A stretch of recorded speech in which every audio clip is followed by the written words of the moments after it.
The midpoint of the 2014 Pirelli World Challenge season has been an extended stay in the middle of the North American continent. Road America, Toronto, and now the Mid-Ohio Sports Car Course. The racing has been intense, it has been furious, and it continues coming up right now. It is round 12 of the Pirelli World Challenge GT, GTA, and GTS Championships, the Mid-Ohio Sports Car Challenge presented by StopTech. Hi everybody and welcome to the Optima Battery Fan Zone here at the Mid-Ohio Sports Car Course for the Standing Start, our pre-race show for our coverage of the Pirelli World Challenge as we are prepping for the coverage of round 12 of the GT and GTS Championship, of course, with the subdivision for the GTA drivers. It's all part of the Mid-Ohio Sports Car Challenge presented by StopTech. I'm Greg Creamer, joined as always by Jeff Lepper. And Jeff, after what was a interesting round 11 of the championship with the weather that came in very suddenly, it was just a bizarre race. Looking for something a little bit more sedate and serene, but no less intense in terms of excitement today. And I think all the ingredients are there. Oh, absolutely. But boy, I thought Mother Nature is not being kind to World Challenge this weekend and this whole year. Yeah. You know, you look at all the drift races, canceling St. Petersburg, Florida, trying times there halfway through the race, absolute monsoon conditions here in the Pacific Midwest. You know, it's unfortunate that's what happened. But look for good things today. Ryan Dial, winner yesterday, that Effort Racing Porsche GT3R, Lawson Aschenbach in GTS, and our GTA winner, Michael Mills, back up to the top, recovering from just a terrible event at Toronto and Road America. Interesting. For the Porsche GT3R, after Toronto, you look at it, you know, now Dial gets the win yesterday. You got Michael Mills winning with Jim Taggart in his first starts in St. Pete and another GT3R second in GTA. That program has really come alive. And, of course, to see the Camaros back in the fight right now, and Lawson Aschenbach, I mean, in that weather, put in a classic, brilliant drive. Yeah, he sure did. And a competition adjustment here with Lawson going from a sonic restrictor. I say Lawson. The Camaros going from a sonic air restrictor to a flat plate. That's really helping their low end. Not what you want on a wet track, but definitely a dry track. It's going to really help the Camaros. Yeah, it's going to be interesting to be sure. We can't wait to get this race underway. But you know what? There's another big piece of news because this season, on one level, we've had some amazing things happening, but we felt just a little bit off kilter. Something has been amiss in the Pirelli World Challenge paddock. It has been righted this weekend because coming back, real-time racing, Acura, and P.D. Cunningham. It's huge news. Here's that story. Well, a lot of breaking news in Pirelli World Challenge. The most anticipated car, the Acura TLX, and the most anticipated driver returned to Pirelli World Challenge, Peter Cunningham. Peter, we're back with you once again. You're back in World Challenge. Tell us what started this Acura TLX and GT. Well, we've been talking about it for a little while during the course of last year, but we kind of got a late start to go because the new TLX wasn't a real car yet. In fact, it doesn't even go on sale in the United States until a week or two from now. So once we finally could get parts and start going, we've been going to town, and we had a timeline on what we thought it would take to get it done, and we definitely underestimated just how much time it would take. We had a number of setbacks along the way, no fault of anyone's, but just to build a car that's going to compete against Bentley and Ferrari, Lamborghini, Cadillac, all these amazing cars, it takes some time. So we're just glad to be here to debut at Mid-Ohio. We're not where we need to be. We've got a long road ahead of us to get towards the sharp end of the grid, but the car ran flawlessly today. We think we got a top 10. The official results aren't out yet, but we're just excited to be here. Now tell us about the car. What are some of the specs of this TLX? Well, it is a 3.5-liter TLX engine with a stock block, crank, and heads, but it does have a couple of hair dryers bolted on by HPD, so it's a highly developed version of the stock TLX engine. Makes plenty of power. We've got a racing four-wheel drive setup in the car, so we're the only car that has four-wheel drive out there. And a lot of carbon bodywork, a lot of wires going everywhere. It's a spaceship. It's really cool. And for you as a driver, what's it like to go back to GT? It's great. You know, we did GT for a number of years, but we haven't been there in a number of years, and the competition in the other categories I've run in has been very competitive, but it's great to be in the fastest class again. Some really good guys, really good cars, really good teams that we're up against, but this real-time bunch has won the GT championship before. We've won in other categories, so we think we can do it. We've got a lot of help from HPD, Redline Oil, Stop Tech, so we've got a lot of good people behind us, so it's going well. Well, 14 championships. Seems all is right in the world. Mid-Ohio, Acura, Peter Cunningham, Real-Time Racing, number 42. Returns here. Watch them next. I can't tell you how good it feels. I mean, I've been involved with the Probably World Challenge for a very long time. I was there in '93 when that team first stepped in. Since then, 85 wins, 14 driver, 14 manufacturer championships. It's been unbelievable. And to not have them out here at the beginning of the season has just felt weird, as I said. But even though, they're not quite where they want to be pace-wise, that they're going to get it, and when they do, it's going to be spectacular. Well, yeah, and you look at that car, that Acura TLX. I mean, I've seen components that aren't as complex on the space shuttle that car has, so it's going to be great to see the development of that TLX throughout the whole year. I want to know your NASA connection. Oh, there we go. That's pretty intense. Another great story, of course, is, the reason we hold the races is because you never know what's going to unfold. At the beginning of the season, there was a team that, we weren't sure. They certainly had the capability, but were they going to be in the championship hunt? They made a big change in manufacture, and they have come alive in the most recent races. When we come back, we're going to have a special guest with us and talk about that. Don't go anywhere. And welcome back to the Optima Battery Fan Zone here in the Probably World Challenge paddock for the Mid-Ohio Sports Car Challenge presented by Stop Tech. Of course, we're very grateful for Optima for giving us the opportunity to be able to spend some time in their great facility as we do these shows. It's absolutely wonderful. Of course, this is the standing start, our pre-race show for all of our Probably World Challenge races. We have a very special guest indeed. It is the driver of the number 2 Hawk Performance Audi from CRP Racing, Mike Skeen. First of all, Mike, welcome to the show. Great to have you with us. And so much we want to ask you, because it's been one of those interesting seasons. After the opening round, you guys made the decision to go to one of the Audis, and it's been fun and interesting watching you guys kind of wrap your head around this GT3 homologation car. And once you hit it, boy, did you guys hit it. Yeah, absolutely. We intended to make the move to a GT3 car as early as we could and didn't quite get the time to do it before St. Petersburg, but really happy. The CRP guys had a lot of work to do to, start off partway into the season with a new car without any testing, going to Long Beach. And so we did a lot of development, kind of learning our way and, not necessarily changing the car, but learning how we use the car best. And so, we hit a big gain at Road America, obviously. Got the car a lot quicker and very happy with it now and making good progress. And of course, it's brought you those 2 wins there. Of course, brought you right back into the championship fight. It's been spectacular.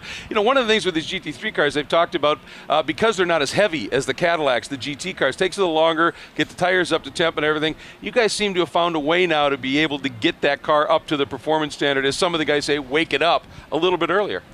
Yeah, perhaps. I mean, still in qualifying, you'll kind of see that same trend where the Cadillac will set a time really early, and then we'll set them later in the session. But come race time, after the tire's been scrubbed, usually that happens a little bit better. We get up to temp faster. And then, depending on how the race plays out, if you can get green flag runs, it stays really consistent throughout. So that's been our benefit compared to the Cadillac or, other GT3 or non-GT3 cars. Now we're at Mid-Ohio. This is a place where your World Challenge career really got it started. And Jeff, he's driven a lot of different vehicles here, to be sure. Loves this place. Well, yeah, you talked a lot about what the team has done. What have you done as a driver? You went from the Audi now that you've won in. You won in the Corvette. You drove the Nissan GTR, all with Hawk Performance. Now you're in this Audi. Tell us what you've done.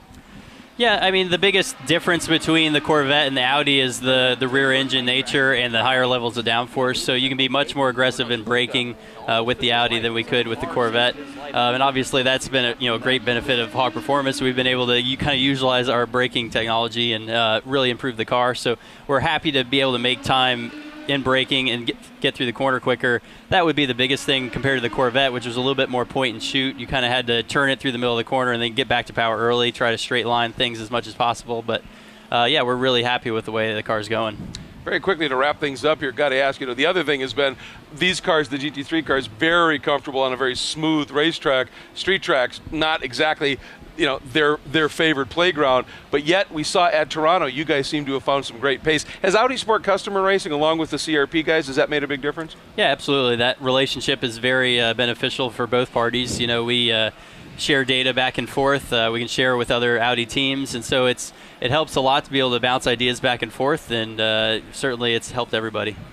All right, now one thing he doesn't need help with, obviously, is figuring out a way to get around this Mid-Ohio track at great speed. However, it's always nice for us to be able to provide a tour for all of you that are watching here. So, without any further ado, let's check in with our Cadillac Key Corners and Andy Pilgrim. I'm Andy Pilgrim, and this is your Cadillac Key Corners from Mid-Ohio. Coming into turn 1, 5th gear, down to 4th gear, through this corner, very fast corner, about 100 miles an hour in the middle of this corner. Coming out, got a straight shot up to turn 2, the old keyhole area.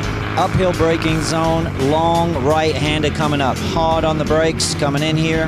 Very slippery in the middle, got a little more grip on the exit. Critical to get a good return out of this turn 2, because you got a long straightaway. Long straightaway, downhill straightaway. In the middle, there's kind of a kink. They call that turn 3. It's really not a kink. It's not a corner. Coming down to turn 4. Again, it's all downhill into turn 4. 6th gear down to 3rd gear. Heavy braking downhill. Right-hander, turn 4. Through turn 4. Coming up to turn 5. Up and over the hill here. The car goes light. Back end goes light right there. Heavy braking down for 6. Get it turned in. And now there's an amazing area up here. Through 7. Through over the hill here, we call this 7A, coming down towards 8. Again, right-hander up over the hill. The car goes light, back end twitches, the tires spin up a little bit. Coming down through turn 9 on the back, it's a little bit of a kink. Uphill braking into 10, another fast corner, around 90 miles an hour through here. Hard braking, downhill again into this long carousel area, turn 11. Early on the power as much as you can, and that concludes your Cadillac Key Corners from Mid-Ohio.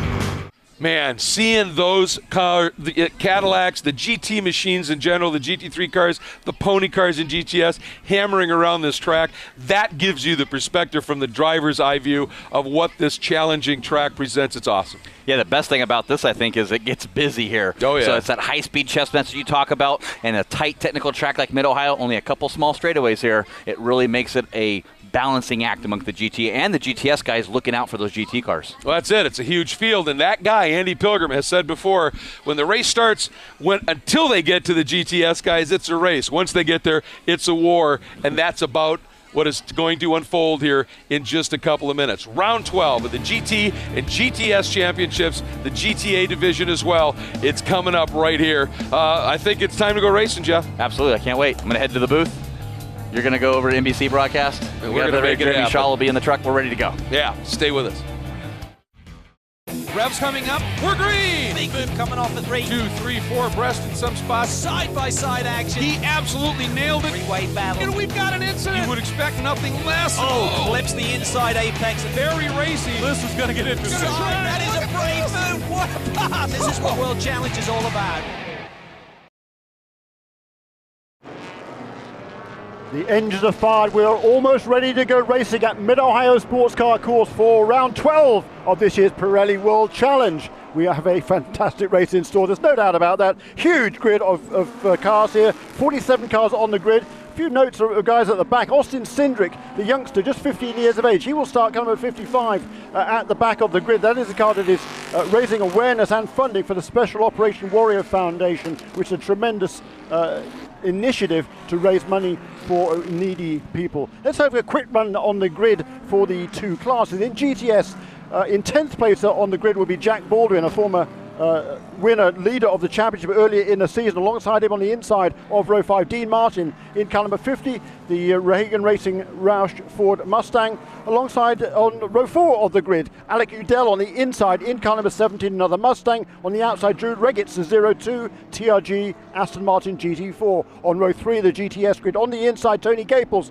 car number 11, the Chevrolet Camaro. On the outside, Nick Johnson, the Kia Optima, car number 36. Row 2 of the GTS grid, Mark Wilkins, the championship leader, car number 38, the Kia Optima. Alongside him, Joey Atterbury, a fantastic debut for Capaldi Racing in a Ford Mustang this weekend, car number 33. On the pole for GTS, Lawson Aschenbach along the outside of the front row of the grid for GTS, car number 20, another Chevrolet Camaro. In GT, very quickly, on row 5, on the inside, it is James Safronis in an Audi R8 Ultra. On the outside, Andy Pilgrim in car number 8, the Cadillac. Row 4 on the inside, number 9, McLaren of Alex Figge. On the outside, the 08 Butch Leitzinger Bentley Continental GT3. On row 3 of the GT grid, on the inside, car number 21, the youngster Andrew Palmer, already won a race this season. Alongside him, the Ferrari 458 GT3 Italia of the veteran Anthony Lazzaro. Row 2 of the grid.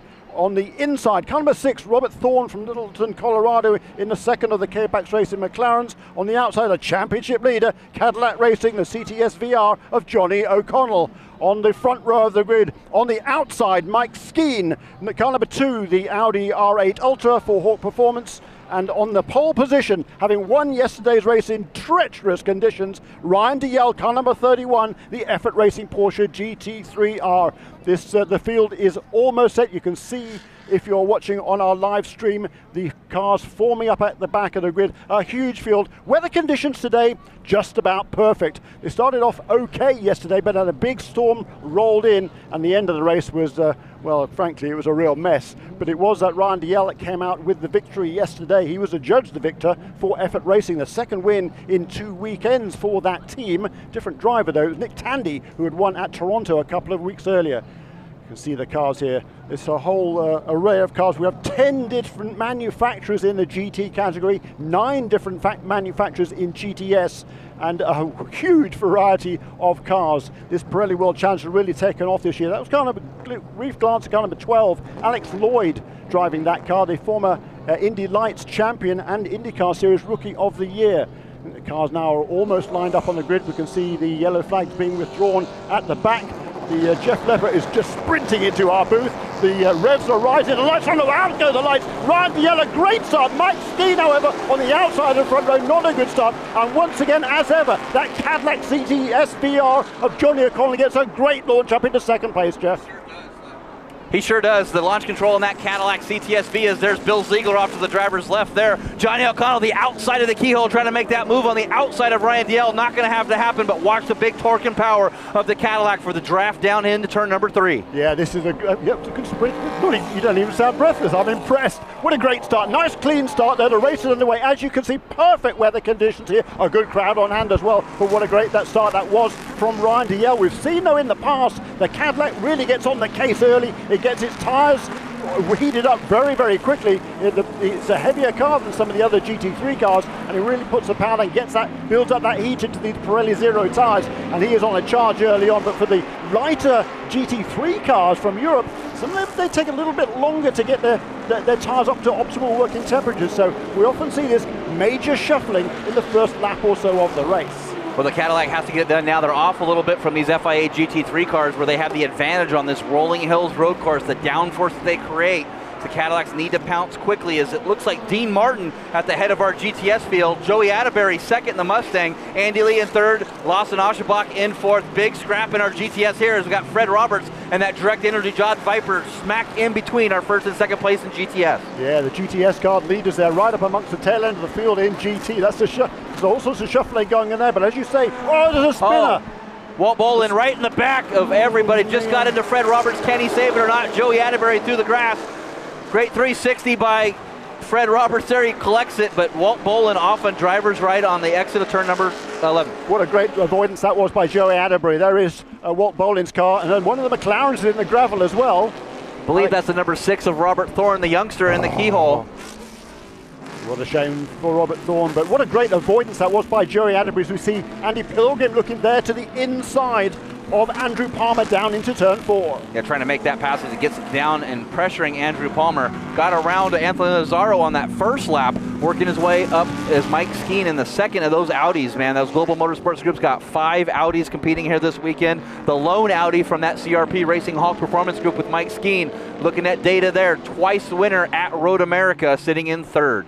Yeah, Mike Skeen, he really is a talent, this guy. Yeah, the CRP team started off the season with the same Nissan GTR they ran towards the end of last year, but at the second round, all of a sudden, that team appears with a brand new Audi R8 Ultra, and boy, Mike Skeen has taken to that car so quickly. He's done an absolutely fantastic job this season. He's right up there in the championship points. He had 2 wins already. He's had 4 pole positions as well, and he is up with full course yellow.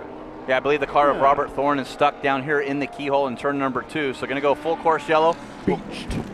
Got debris on the front stretch from that incident that we had with Fred Roberts, Joey Atterbury, Walt Bolin spinning out and collecting Fred Roberts in his Dodge Viper, and actually got the car moved of Robert Thorne, so we'll have to see. But Walt Bolin spin again there. That's coming on the exit of turn number 1, I believe. Having a hard time getting handle on this M1 Racing Audi R8 Ultra. Walt Bolin made his debut in the Pirelli World Challenge at our Toronto round in our GTA category car. Indeed, and Walt, he's got a lot of racing experience under his belt, mainly in the Pro Mazda Championship as an expert driver there. He's not the youngest guy there, he's in his 50s, but he loves his racing. He's a facial surgeon by profession, and there, as you can see, the rear wing missing from Fred Roberts' Viper.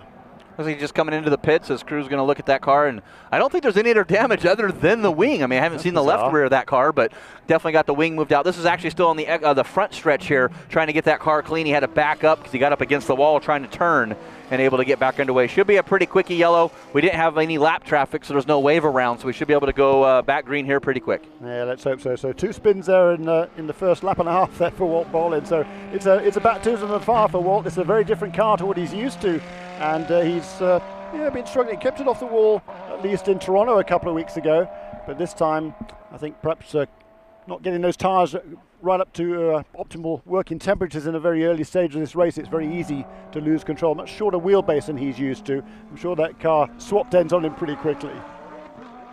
Getting word that Dean Martin, I was just getting ready to talk about him in that Picture Cars East for Hegan Racing Ford Mustang Boss 302S. Our Optima battery's best standing start, picked up 11 positions. Started in 8th in the GTS category, went all the way to 1st, over up to Lawson Aschenbach in 2nd, Andy Lee in 3rd. So great start from him. It's overall positions. Though he started 8th in GTS, he did eclipse a couple of those GT cars too. So overall, he picked up 11 positions on that first lap to win our Optima battery best standing start. That's the way to start your day off. If you can get a good launch on these cars and make up some positions at the start, it gives you a lot less work to do later on in the race. So what a fine effort that was by Dean Martin. You see Robert Thorne there in that McLaren MP4 12C to the very back of the field in that K-Pax Racing McLaren. He's got a lot of work to do. Robert Thorne started in the 3rd position, and big troubles there down in turn at number 2. And he struggled yesterday. He started right up at the front yesterday as well and slipped back at the beginning, right at the beginning of the race as well. So certainly not the way that Robert Thorne's weekend is going as he would have liked. But the good news is he's got really good pace in that K-Pax McLaren. Just got word we're going green next time by. Going green at next time by. So we will be going green. They're down there going into Madness. Come back around. Knock some of the dirt off those Pirelli P0 tires and be back at it, boys. Now, I got to think, Jeremy, we talk about these weight of the Cadillacs, the FIA JT3 cars. I think if something's going to happen with Johnny O'Connell or Andy Pilgrim sitting 5th right now, Pilgrim O'Connell 2nd, it's going to have to be in this 1st or 2nd lap on this restart, try to get around Ryan Dial in that Porsche if they're going to have a chance at this overall victory. That tremendous start by Dean Martin into the lead of GTS. That's exactly what he needs for his championship challenge, because he's currently 3rd place in the points. It's Mark Wilkins who leads the points in GTS in the Kia Optima from his teammate Nick Jonsson, and it's a pretty healthy margin that Mark Wilkins had, about 165 points. But Dean Martin's only half a dozen points behind Nick Jonsson, so if he can hang on for that victory, that would be exactly what he needs for his championship challenge. Now remember, we do have a starting zone. They're dignified by 2 yellow cones. You should see those out on the right side into the sand there. You see one right at the end of the tire wall and drivers right in the sand. That's the zone that Ryan Dial is allowed to accelerate in. Not till he gets to that zone. There it is, green flag. We're back underway. Round number 12, the Pirelli World Challenge at Mid-Ohio Sports Car Course presented by StopTech. Andrew Palmer to the inside of Mike Skeen trying to get it done in turn number 1. Mike Skeen just puts his foot in. It has the momentum coming out of turn number 1 and have the inside line into the keyhole. Andrew Palmer looking back to the inside. Mike Skeen defends. Ryan Dial, a good start, is able to pull 2-car length over Johnny O'Connell. Yeah, great start by both of those first two. Ryan Dial really got on the case. Whoa, there's a problem there for Peter Cunningham in that brand new sensational Acura TLX GT. But he's had some problems there going into the keyhole. He's not got the pace coming out either. Looks like Butch Leitzinger in the Bentley and Jeff Courtney in his KendaRecStuff.com Audi R8 Ultra got 3 wide with Peter Cunningham. Peter Cunningham got the worst of that. Must have been a great start there by Peter Cunningham, because he must have made up a lot of positions. Started well down in the order in GT, starting 19th on the grid. Here's a battle for our GTA lead currently with Albert Prince von Thurnen taxis in his rider engineering Lamborghini Gallardo. He's running in first, battling with Michael Mills, your race winner in the GTA category in the number 41 Effort Porsche GT3R. But back to this lead battle with Lawson Aschenbach down through turn number 9, putting the battle to Dean Martin in that Picture Cars East Mohegan Racing Ford Mustang. Dean kind of hitting the brakes there, maybe having some brake problems in his Mustang. Lawson Aschenbach right on the back bumper. Looks like he's just waiting to pounce. That Black Dog Speed Shop Chevrolet Camaro there in second place in GTS. It's been transformed for this weekend. After the race at Toronto a couple of weeks ago, they went to the Multimatic 4-post testing rig. They did a lot of suspension dynamic analysis on that car, and they came away with a much better set of much better understanding, particularly of the new breed of Pirelli tires that are being used this season. They've really improved the cornering speed of that car. Plus, the officials are giving them a bit of a break too, with a slightly different air restrictor on the engine this week. So Lawson Aschenbach taking full advantage of that, and really putting the pressure now on Dean Martin's Mustang. Yeah, a lot of these GTS teams in the continuation of development over and over again. Andy Lee, that's in third in that Crown 7 Best IT Bob Bondurant Chevy Camaro, took his car to Pratt & Miller up there in Detroit area and got that car massages. Lawson Aschenbach looking down the inside, not enough there. Dean Martin all over the brakes. Had a good chance to have dinner with Dean Martin and Andy Lee last night, and boy, there was some bad blood between those two, as they said it was Andy Lee's birthday and they threw a pie in his face, so that was pretty good. So hopefully Andy Lee got all that whipped cream off of his face and he's running third right now, then in his eyes to block his view in this race. Thank you, Dean Martin, for that. Whose birthday was it? It was nobody's birthday. Dean Martin just said it was Andy Lee's birthday, so they throw a pie in his face. But Lawson Aschenbach to the inside, coming out of turn number 9. He's not going to be able to make it stick, but he'll have the inside for the carousel. No love lost between these two drivers. They had some issues at Toronto in the first race, didn't give each other any room whatsoever. They did keep it clean, but they said that that's the last time they were going to be that gentlemen to each other. They'll be battling here nose to tail. Not a slip of paper between these two drivers. Dean Martin already won 3 races this season coming into this round. Lawson Aschenbach, he's won twice. Won yesterday, of course, and he also won the opening round of the season in St. Petersburg. What a battle it is now between these two. Just as a hair's breadth between them as they come out of turn 1, and now it looks like Lawson Aschenbach has got the run. Down the inside he goes, up at the top of the hill there into the keyhole. First place now in GTS for Lawson Aschenbach. Great run for him, and he's going to make that move stick. Joey Atterbury still coming back through the field after that off and the contact that he had with Fred Roberts. But Lawson Aschenbach, once he got around Dean Martin, able to use the power of that brand new kind of air restrictor, went from a sonic air restrictor to a flat plate restrictor, and that's going to help his low end. Didn't help him yesterday in the rain, but really helping him on this dry course. Yeah, it was a great move there by Lawson Aschenbach. Slight surprise that Dean Martin left the door wide open going up the hill there towards turn 2. And Lawson Aschenbach said, thank you very much indeed, I'll have some of that. But I wonder whether Dean Martin, he realizes that Chevy Camaro is seriously quick this weekend. He'd much rather finish at least get some good championship points. Second place is a lot better than an argument with Lawson Aschenbach and coming away with no points.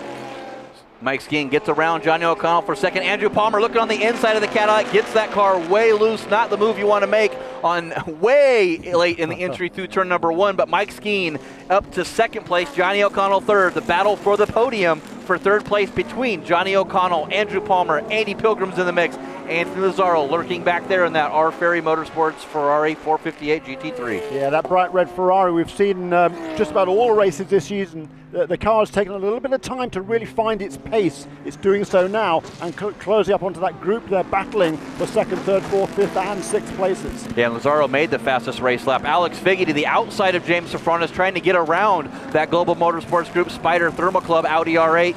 Alex Figge, we talk about what this K-Pax Racing and 3R Motorsports team did. They got this McLaren MP412C rebuilt from that huge accident he had in Road America, changed over 260 components into a new tub. And if you were watching live at WorldChallengeTV.com, you saw the incident and what Alex went through, not only from a driver's standpoint to be back and competing at this level, but from what the team did. It's a true testament to the professionalism of that K-Pax Racing team. Yeah, quite remarkable that, and we're just talking about Anthony Lazzaro. Just set the fastest lap of the race, 1:23.830. That compares to Ryan Dalziel, our race leader. His best, actually, as we say that, Ryan Dalziel comes across the line to complete lap 8. He takes the new fastest lap race at 1:23.3. Mike Skeen, though, in second place. He's a couple of tenths of a second quicker. In second place, Mike Skeen We talked about it earlier on, struggling just a little bit in the early stages, but once that Audi R8 Ultra really gets up to temperature, it flies, and that's exactly what it's doing now. Ryan Dalziel, he's got a handy advantage now. You can see the gap. It's a couple of seconds or so, but Mike Skeen, he's going to try and whittle that away and close up and have a battle for the lead. Andrew Palmer putting the pressure on Johnny O'Connell for that final podium place for third, and a good scrap still going on here between Alex Figge and James Safranis. Anthony Nazaro trying to get around the Cadillac, Andy Pilgrim, and Safranis still protecting that inside. Figge trying to get to the move, but looks like some damage to the front of Safranis' car. Yeah, it does look like a little bit of a dent in the bodywork there, which I'm not sure he's going to get dent in these cars. They're running carbon fiber bodywork, so it generally either breaks or it gets a hole in it. It doesn't normally dent. There's so no in between. We'll have to keep our eyes on that one. But you can see the battle there the gap between first and second is around about the same, a couple of seconds between those two, and the gap back to third place, Johnny O'Connell, around about the same. Well, 2.14 seconds was the gap last time. We'll see what they come through the carousel here onto the front stretch. Ryan Dial completes lap number 9, and Mike Skeen comes through that gap now down to 2.19, so lost about 0.05 of a second, no gain there. Full defensive mode for both of our Cadillac CTSV drivers, Johnny O'Connell and Andy Pilgrim. O'Connell trying to defend against Andrew Palmer. You'll see him right to the inside.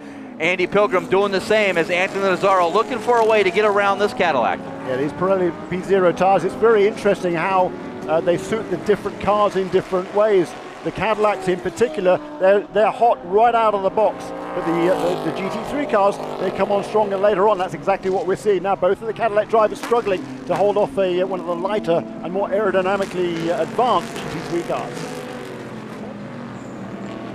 Yeah, this group right you see here with Johnny O'Connell, Andrew Palmer, Andy Pilgrim, and Anthony Nazaro about a second slower than your race leader, Ryan Dial, in that Effort Racing Porsche GT3R. So that tells you the gap that Mike Skeen and Ryan Dial are pulling away from the third, fourth, fifth, and sixth place cars. Exactly right, Jeff. Ryan Dial and Mike Skeen in first and second. They're taking full advantage here while the sun shines, and the fact that Johnny O'Connell has been held up and Andrew Palmer, I should say, is being held up just a little bit, I believe, by Johnny O'Connell. If Andrew Palmer can find a way past Johnny O'Connell, I fancy he might begin to close in on our two leaders. And there's that beautiful brand new Acura TLX of Peter Cunningham. Real-time racing, Acura HPD Stop Tech. Finally gets this car out and debut. They wanted to make sure it was right. Still in development. This is the first time that car's turned laps in anger this weekend. Finished the race yesterday. Looks like he's, I don't want to jinx him, but doing great this race. Had that contact earlier with Jeff Courtney and the Brentley, but wants to get every lap completed. They're looking for the data, see what's going to happen to this car. I'll expect Peter Cunningham to be strong at season's end. Absolutely right. All-wheel drive on that brand new Acura, and just watching that through turn 1 there, Peter Cunningham was carrying a lot of speed ahead of our race leader. Clearly had that problem earlier on, lost a lot of ground. He's going to be so this is a great advantage, I think, now for Peter Cunningham. He can actually match himself with the overall race leaders and see how that Acura is performing. Oh, Brian Kleeman off in the grass, not sure where that is. Coming on, I believe, the exit of Thunder Valley there in that Z1 Motorsports DXD clutches. Nope, that's turn 8. Off drivers left as your race leaders in GT. Got to be careful there. Here's the gap with Lawson Aschenbach. Dean Martin still in second. Andy Lee still in third in our GTS category. Lawson's pulled his gap in the lead over Dean Martin to just about a second and a half. Going to be balked a little bit there by that Swisher Racing Audi R8 of Bill Ziegler, Dean Martin, and you have Alex Lloyd in that Hawk Performance MK Chevrolet Corvette. Alex Lloyd, a writer for Yahoo Autos, and you're familiar with Alex Lloyd, Jeremy, from the IndyCar series. I hadn't actually met him till yesterday. I wasn't involved in the IndyCar series at that stage when he won Indy Lights Championship in 07, Rookie of the Year in the IndyCar series in 2010. So a real talented driver. And he's been out of the cockpit for 4 years, but absolutely loving being involved in the Pirelli World Challenge this weekend. Big move by Yannick Janssen there in the DonorsChoose.org Kia Motors America Kia Optima. Got around Andy Lee and did it on the outside, just like Andrew Palmer trying to do here to Johnny O'Connell. Still trying to chip away at this Cadillac right on the back bumper as they come out of turn number 2, and you'll notice that red Ferrari, the number 61 of Anthony Nazaro, got around Andy Pilgrim, trying to see if Andrew Palmer to the outside. He slingshots now. Who's going to hold him up? Look, the Audi and the Ferrari absolutely side by side coming down towards turn 4, and they're neck and neck in the championship. Two tied on points in third place in the championship coming into this round. Well, Anthony Nazaro on a tear now in that R Ferry Motorsports Ferrari of Ontario 458 GT3 Italia, one of those beautiful cars. His teammate Nick Mancuso not here. First time this team's been a single car effort. but not a lot of data for them to go back and look. When you have that double data, you know how to set up your car, but when you have a shoe behind there like Anthony Lazzaro, I think he can give you some pretty good feedback with those engineers. 6 podium finishes already this year for Anthony Lazzaro, and he's closing in on another one here as well. He's in 4th place at the moment. That is Johnny O'Connell ahead of him. Ahead of Johnny is the race leader Ryan Dalziel in the Porsche, and in 2nd place Mike Skeen for Audi. But look at this battle for 3rd and 4th. And once again now Anthony Lazzaro looking to the inside. Can he make that move? Stick in turn 1. That's fast. Yeah, Johnny O'Connell had no choice, got the run on that. Now he's got to see if he can protect that position against Andrew Palmer. Does not want to lose another spot. Andy Pilgrim won't be too long. He'll be under attack from James Safranis. Anthony Lazzaro up to 3rd now in our GT category. That was a great pass by Anthony Lazzaro, and heads up also by Johnny O'Connell. He knows the Ferrari is faster. Again, he's thinking big picture. Big picture means championship. Johnny O'Connell's won the last 2 in this championship, and he's got his eyes set on a 3rd one this year as well, and he needs to, in order to do that, he needs to pick up as many points as he can. If he can't win, okay, you just get the best finishing position you can, the most points as you can, and everything else will look after itself. You've got a pretty handy margin coming into today's race, a lead of 112 points over Mike Skeen, so he just wants now to get as many points as he can as the season unfolds. Catching up to the back of our GTS field there, the Shadow Works Best IT Chevy Camaro of Jeff Reeves and Rick Boucher in that SFR Enterprises Motul Nismo Nissan 370Z. Talked to Rick earlier, had that incident with Buzz McCall yesterday. Buzz kind of got into Rick a little bit. That car went airborne. They got that car fixed and repaired fairly quickly, so a great heads up from their crew. They're looking to salvage something here today, starting last in the field, working his way up, trying to get that Sunoco Hard Charger award, Rick Boucher. Yeah, that was a bad luck for Rick yesterday, certainly, and his mentor, his driver coach, Tommy Byrne, who briefly was in Formula 1, or should have been in Formula 1. He's probably one of the best drivers not to have made the top levels, was Tommy Byrne. If you read his book, it's called Crash and Burned, a great read, and it'll tell you a lot about Tommy Byrne, a real character, and now thoroughly enjoying himself as a driver coach, working with an array of drivers in all sorts of different series. Also, the chief instructor here at the Mid-Ohio Racing School. Said that was the one man that Senna feared, Tommy Byrne. That tells you what kind of skills that man had behind the wheel. Hopefully he can translate some of that to Rick Boucher. Here is Johnny O'Connell, still under full defensive mode against Andrew Palmer. That youngster, limited car experience, was the driver of this Global Motorsports Group Audi R8. He ran the Lamborghini Trofeo Series. That was the first foray into automotive cars that he had, running over from go-karts. The youngster comes in as a GTA driver. Guess what? First race of the year, he's out as a GTA driver, finishes on the podium, gets his debut win later on in the season overall in GT category. Kind of struggled a little bit mid-season. Looked like he's back on par, battling for 4th with Johnny O'Connell. Yeah, and that battle for 3rd place in the championship, it's really tight. Andy Pilgrim, Andrew Palmer actually tied on points coming into this race now, but Anthony Lazzaro is right there as well. So it's very, very tight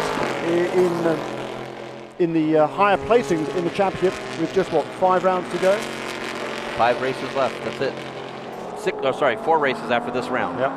So 4 races is 5th race. Get the points here. 4 more races to try to get that done. Mark Clennon, good to see him back in that invisible glass Schwamp Premier Copier. Aston Martin had a big incident in qualifying with BJ Zacharias' Nissan 370Z. That team at Breathless Performance and Automatic Racing got that car done. It was an all hands on deck.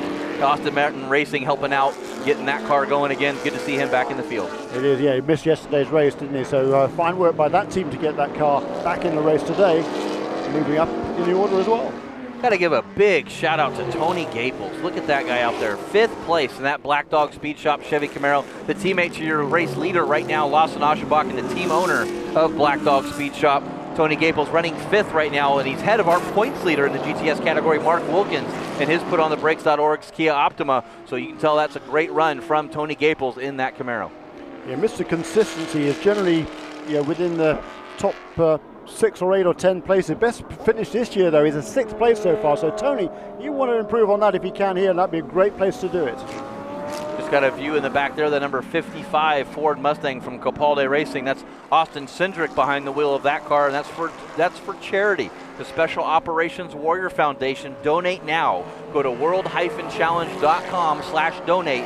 You can do a flat rate donation or a per position gained position that Austin Schindrick and all the money that they collect from that, I believe it's over $6,000, $6,500 as a flat rate donation, and $600 per lap or per position gets donated. So every position is another $600 to Special Operations Warrior Foundation.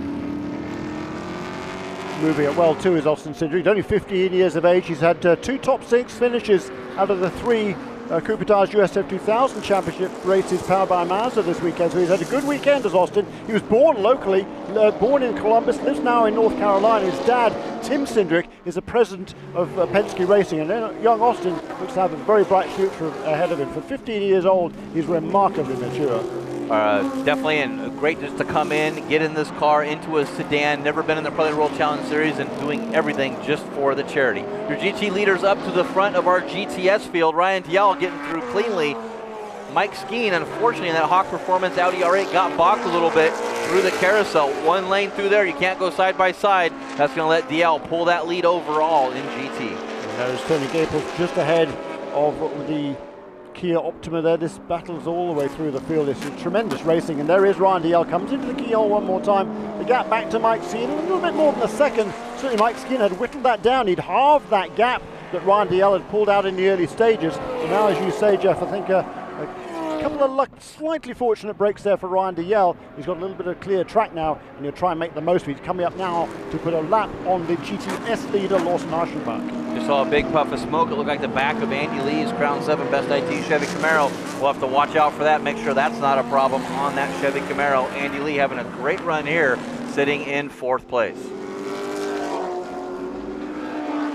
Talking of effort racing, his teammate, the teammate of Ryan Dial, is Michael Mills. He's leading now the GTA category for the non-professional drivers in the GT class. 10th place overall, that's car number 41 for Michael Mills. And Michael, he's already won the GTA class this season on 3 occasions. And that was the best finish by a GTA driver yesterday. Thus far this season, he finished in 8th place overall. Second in our GTA category for our gentlemen drivers. Professionals here in Pirelli World Challenge, though. Albert von Thurn Untaxis, the prince from Germany, says loves this circuit. This is what he's used to, these low, smooth, billiard table smooth, over the hills rising circuits that he has in Germany and all throughout Europe. And Jim Taggart, that number 7 Absolute Vodka Porsche GT3R. Jim Taggart got second yesterday in the GTA category, the first time he's been on the podium in the Pirelli World Challenge.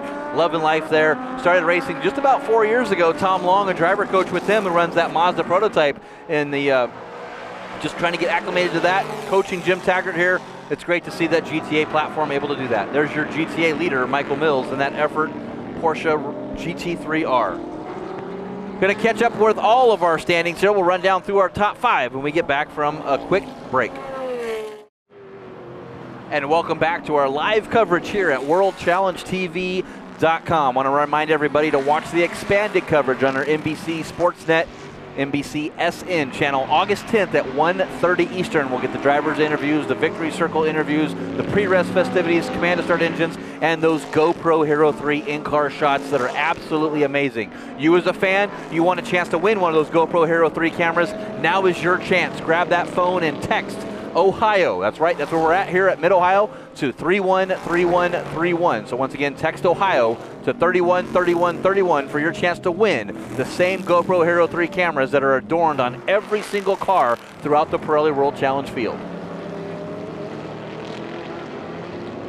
Settling down a little bit now. Ryan Dial still leads the gap from first to second, almost 3 seconds now between Ryan Dial, car number 31, and number 2, Mike Skeen. Anthony Lazaro still there, a long way back though, in 3rd place. John Linton still holding out 4th in car number 3. Andrew Palmer in 5th place in car number 21, and then right behind him is Andy Pilgrim, and right behind him is James Sofronis. Looking at our top 5 in our GTA category, it still is Michael Mills in that effort racing Porsche GT3R.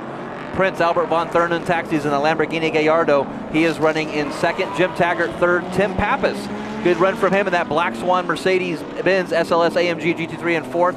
Dan Knox in 5th, and Jack Baldwin, that Reset MD Motul Stop Tech Porsche Cayman, spins in turn number 2. Not sure if there was contact there, Jeremy, but he'll get back underway.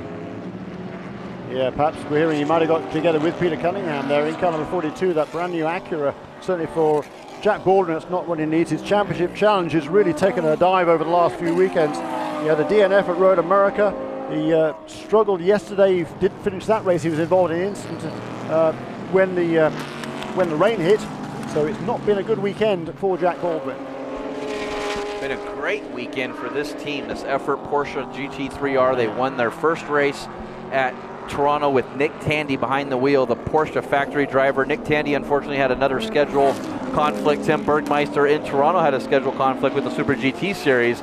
Ryan Dial able to step into this, won the race yesterday, looking for the sweep today. Mike Skeen, you see him in that Hawk Performance Audi R8, about a 3-second gap over Dial between Mike Skeen and another 11 seconds back to Anthony Lazzaro. You see the gap there between Lazzaro and Skeen. Johnny O'Connell, Andrew Palmer, that's the gap. Third, fourth, and fifth. Yeah, that's a surprise to me that Anthony Lazzaro, having got past Johnny O'Connell, hasn't been able to pull away. I thought he would have been able to keep at least keep pace with the two leaders. Not the case at all. In fact, it seems Anthony Lazzaro might be coming under pressure once again from Johnny O'Connell. The gap between those two is, what, 6 or 7 car lengths only. Yeah, about 0.7 of a second quicker was Johnny O'Connell, and he just set his fastest lap of the race with a 1:23.684. In comparison, DL's fastest lap was a 1:22.4. Mike Skeen a 1:22.5. So just about a second, little over a second slower on overall race lap. Johnny O'Connell pushing that Cadillac right to the edge, drops a couple wheels off, the dust cloud off to the side. He is wheeling that Cadillac CTS VR. He is indeed. He's pacing himself absolutely beautifully here, Johnny O'Connell, just using all of his massive experience. He knows how to win races, knows how to win championships, and that's exactly what he plans to do at the end of this season for Cadillac Racing. Currently leading the Manufacturers Championship, leading the Drivers Championship is Johnny O'Connell. If you throw out Ryan Dial, he's sitting third points in.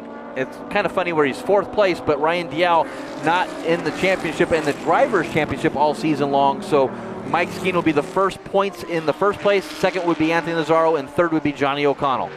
He still would get fourth place points, but it's just the classifications. Dean Martin under heavy attack now from Nick Johnson.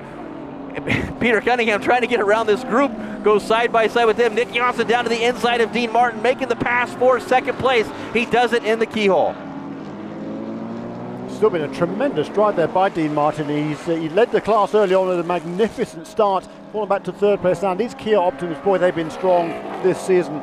Both Mark Wilkins and Nick Johnson 1-2 in the championship coming into this weekend. We had 5 different winners in the GTS category this year. 2 wins so far for Mark Wilkins, 3 for Nick Johnson. Jorge De La Torre spun off the track here in his Racers Group Aston Martin Racing Vantage GT4. Just turned the kill switch off, turns it back on, tries to get a complete reset to get that car back underway. Not sure where this is, turn 11, so just as he's entering the carousel complex here through Thunder Valley. Up against the wall, tried to turn and scrape the wall on the right front. Curious place to go off. I think he mmust have had a bit of help there to do that. It's not the sort of place that's flat out kinked. They're coming through there through the right-hander. They're coming to the left-hander. He would have approached if he'd made it that far. It's a lot more tricky, so I think he must have been some contact with another car. Yeah, we did see a little bit of rear bodywork hanging off there as Andrew Palmer still looking away to get around Johnny O'Connell. Johnny O'Connell doing his job, keeping that Audi driver at bay. Anthony Lazzaro kind of getting hounded a little bit by Johnny O'Connell as O'Connell and Palmer are running about 3 to 4/10 of a second a lap quicker. The lap track of Brian Kleeman and Jeff Reeves far out of the way of this trio of GT cars. Full course yellow.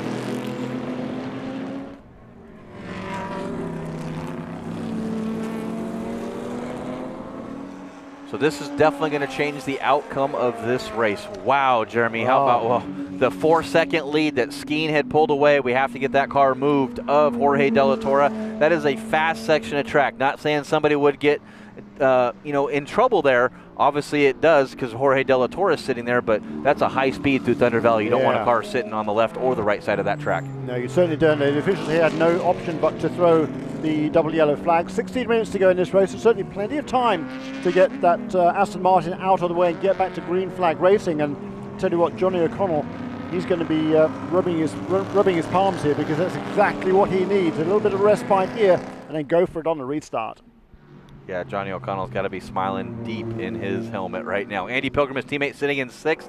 See if they can gain a couple extra positions. Going through the rundown in our GT category, your leader at the yellow was Ryan Tial in that Effort Racing Porsche GT3R. Mike Skeen in the Hawk Performance Audi R8 Ultra in 2nd. Anthony Nazzaro in that R Ferry Motorsports Ferrari 458 GT3 Italia in 3rd. Johnny O'Connell in the Cadillac Racing CTS VR in 4th. And Andrew Palmer in the Spider Thermal Club Global Motorsports Group Audi R8 in 5th. It's so cool, isn't it? 4 different manufacturers in the top 4. Can you believe that? Wow. In our GTS category, same story there. Lassen Aschenbach in that Black Dog Speed Shop Chevy Camaro. Nick Johnson in the DonorsChoose.org Kia Motors America Kia Optima. Dean Martin in the Rehegan Racing Pictures Cars East Ford Mustang Boss 302.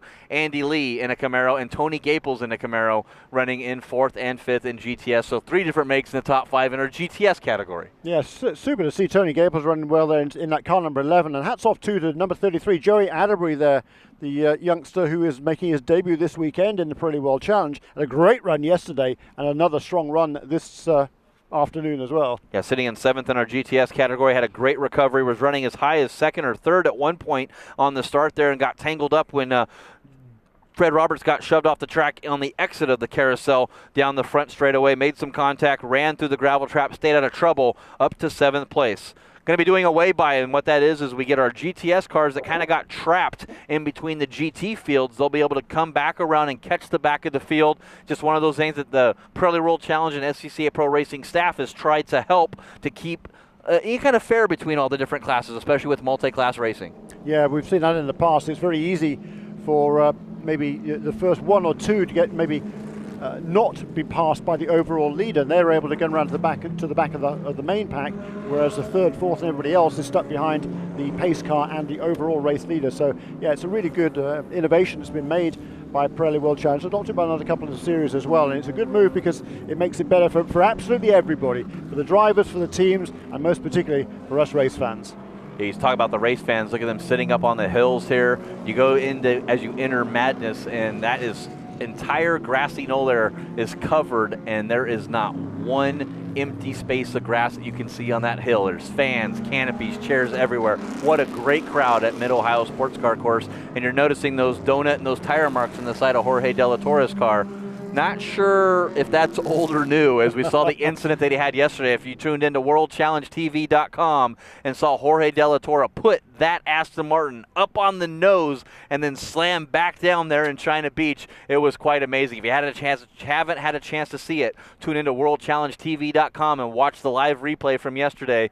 It was amazing stuff. Glad to see him get out under his own power. He did get helped, made it back here today, and that Racers Group crew got that car back underway after that amazing accident. Yeah, it was a remarkable job by that TRG team to get that car and his teammate Drew Riggett's car back into the fray this morning, less than 24 hours later. A lot of work to do on those 2 cars, but yeah, that was a scary impact there for yesterday for Jorge De La Torre.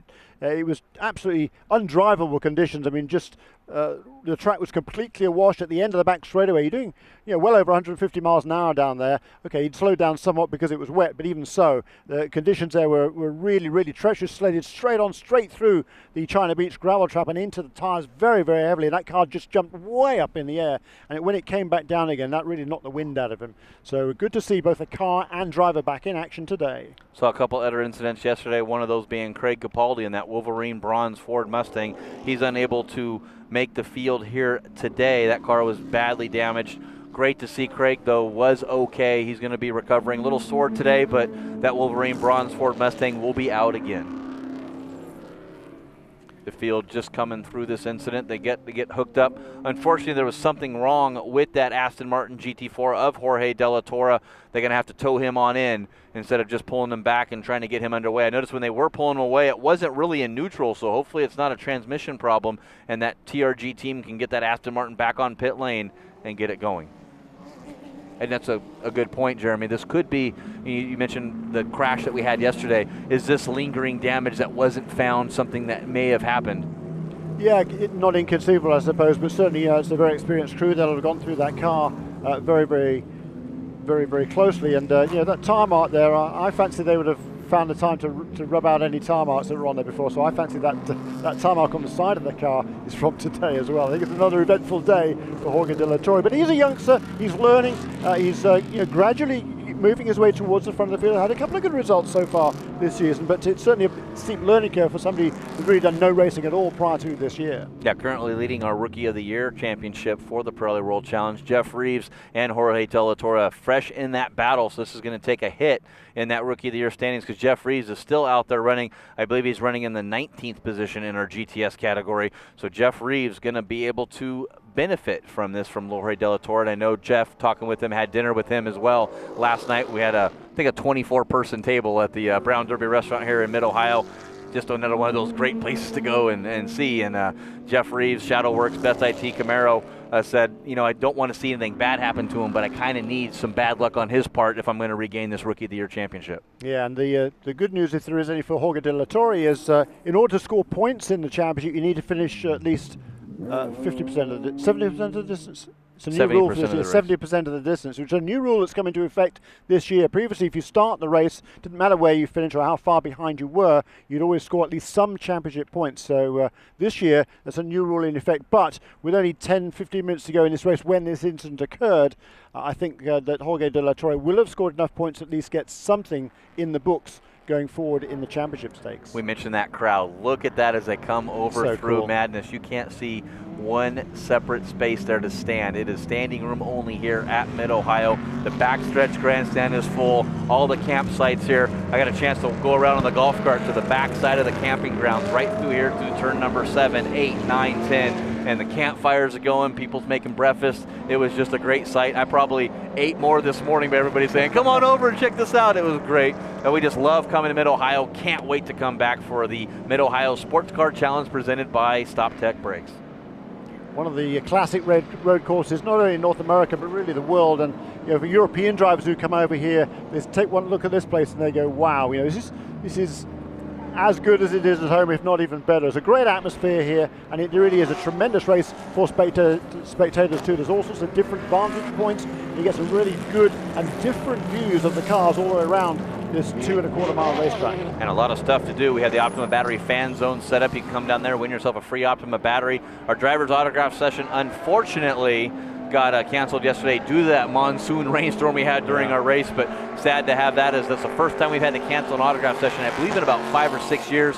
We had the Recaro social media lounge set up. You can come in there, take a seat in literally the best seat in the house for those Recaro seats. Tweet out, charge your phone a little bit if you need to. Air conditioning canopy there. It's great fun as you come down here. 1 to go next time by. 1 to go. We'll be back underway. When we get back around, we'll have about 7 minutes remaining of this race. Yeah, we're going to have a shootout here. We really are going to have a shootout. So it's a Porsche out front, Audi in second place. In third place is the Ferrari, Bantam Gonzaro. Fourth place, Johnny O'Connell in the Cadillac. So 4 different manufacturers there. And young Andrew Palmer lurking there in fifth place in car number 21. Just got word too, as you saw as you went by your monitor through turn at number 2, that Bill Ziegler in that Swisher Racing Audi R8 slots himself between Mike Skeen and Ryan Dial.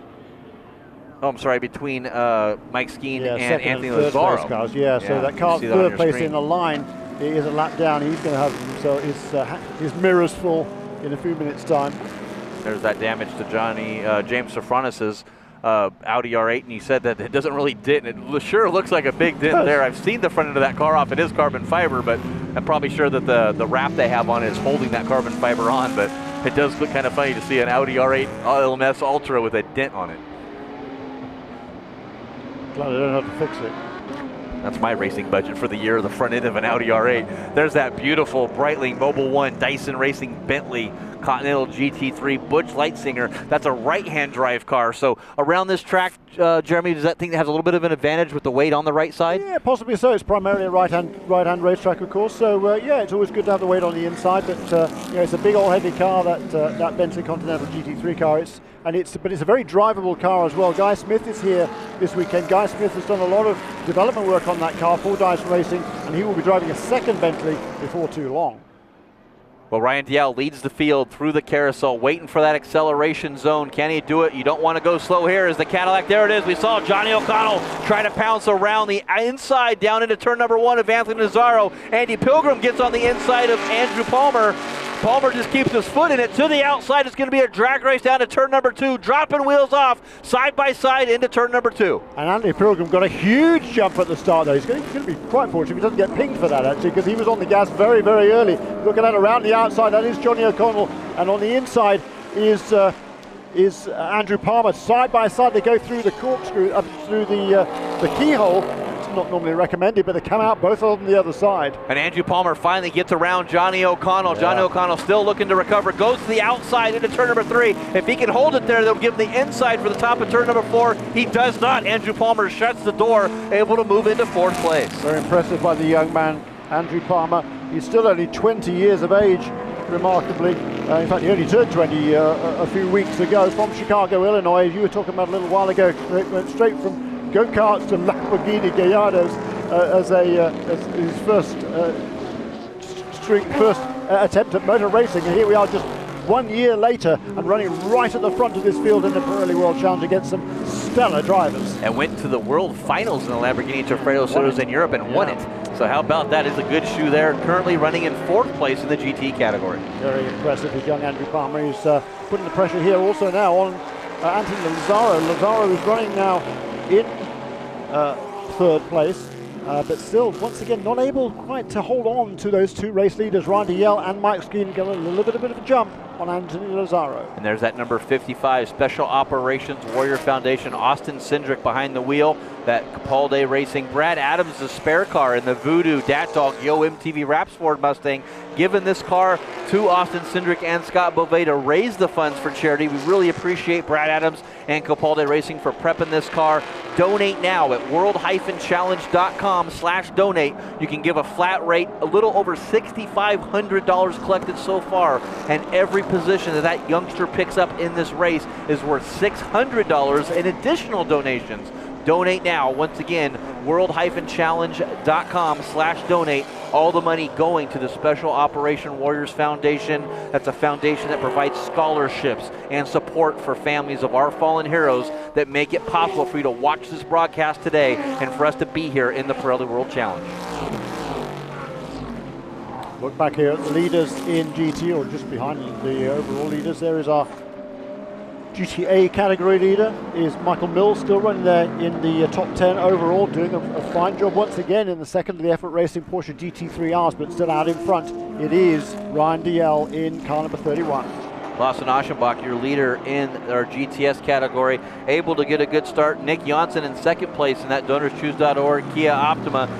Dean Martin in 3rd place in his Mustang, and Mark Wilkins, your points leader, up to 4th and around Andy Lee in 5th.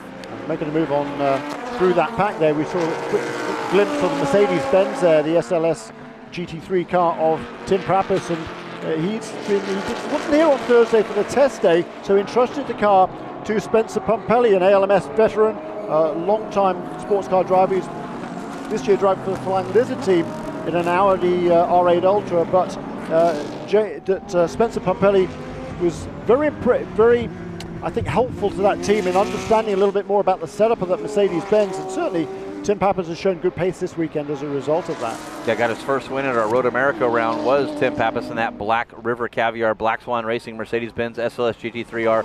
Probably the most photographed car in all of Pirelli World Challenge. That beautiful chrome wrap he has on that AMG GT3 Mercedes. Cool. It is an awesome car to see that, and it sounds so great. Air conditioning inside that. He says it's really the aero on that car is so good. He's hardly ever had to run the AC in that car to try to keep the cockpit temperatures.